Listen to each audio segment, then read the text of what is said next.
Let go by Murad. I faked a laptop return, secured my DSC, and turned a $200K mistake into a $200K comeback after being rehired. Backstory: this is yet another narrative concerning Sam and Murad.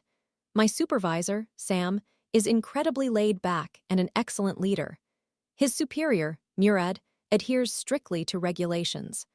I serve as an infrastructure and configuration manager and am among the higher-cost resources involved in the project from my field.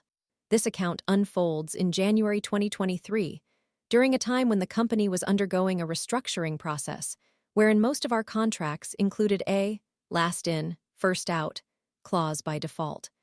Upon my joining in March 2022, I accepted a 10% salary reduction to eliminate the LIFO clause from my agreement due to my desire for job security.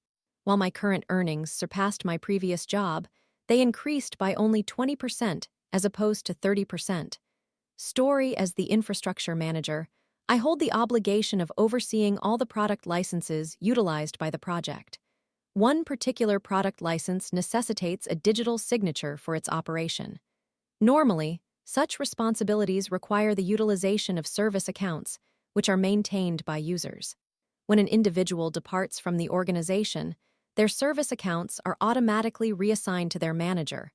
Unfortunately, service accounts are incompatible with digital signatures, so I had to employ my own in this situation. The product activation procedure involves the use of the appropriate digital signature certificate. Since I possessed a digital signature certificate for taxation purposes, I opted to utilize it rather than acquiring a separate one.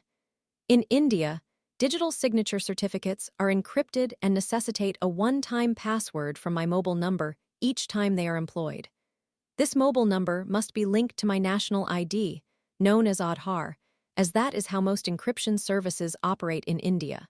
Sam was on leave, his first in 5 years.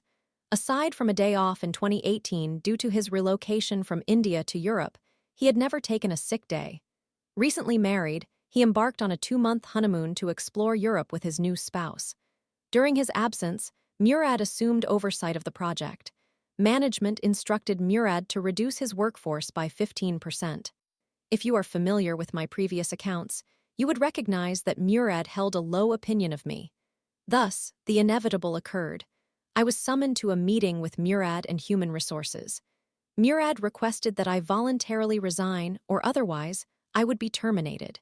This is a strategy commonly employed by companies in India, as being dismissed is perceived as far more significant than merely losing a position. It's a cultural issue. Being fired carries a stigma that many individuals wish to evade. Human Resources typically attempts to convince individuals to resign willingly to avoid making it public knowledge that they were dismissed. This strategy often proves effective, as resigning spares the company from compensating for 3 months' salary, which they would owe if they had to lay off an employee. However, I saw through this tactic and declined his request. Murad was noticeably surprised by my response. Since I had exposed his bluff, he was compelled to intensify his approach to demonstrate his seriousness.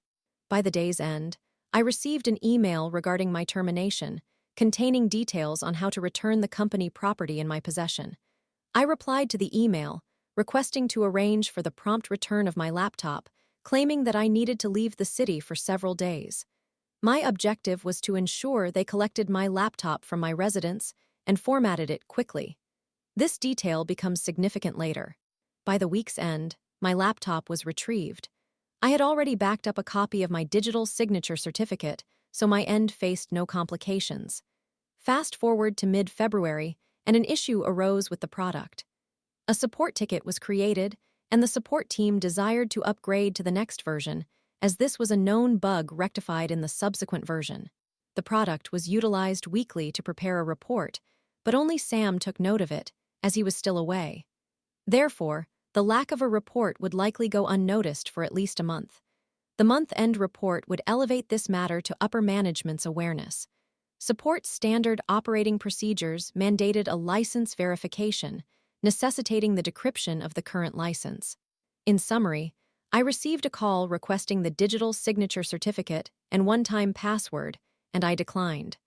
Ultimately, Murad was informed, who instructed the support team to procure a new license. The product support team advised him that they couldn't supply a new license without the company making a purchase. The license fee for this particular product was $200,000.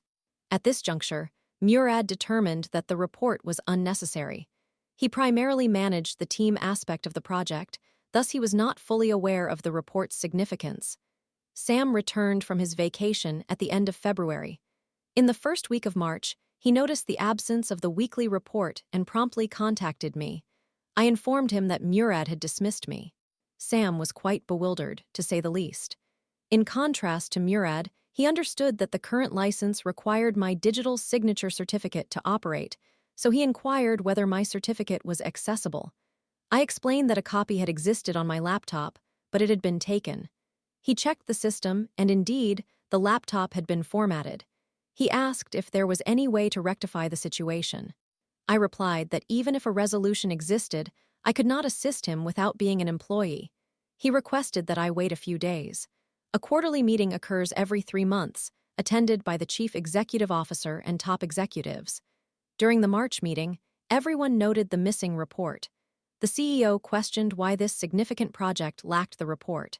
Sam responded, with around 90 people on the call, that a critical individual had been let go, and preparing the report would require a new license costing $200,000. I subsequently reviewed the recording of this call after rejoining, and I'll share the pertinent dialogue below. CEO, is this related to the layoffs? Sam, yes. CEO, why wasn't this person's work backed up? Why were they on the LIFO list if they were so essential? Sam, they were not on the LIFO list. Murad interjects, they joined less than a year ago. They must be on that list. CEO, let's discuss this offline after the call.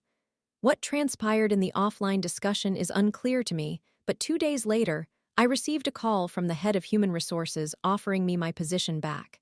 I made the following requests: 1. A 100% salary increase and promotion to the next level. 2. Removal from the LIFO list, naturally. 3. Permanent work from home status in the contract. 4. Retention of the termination payout. 5.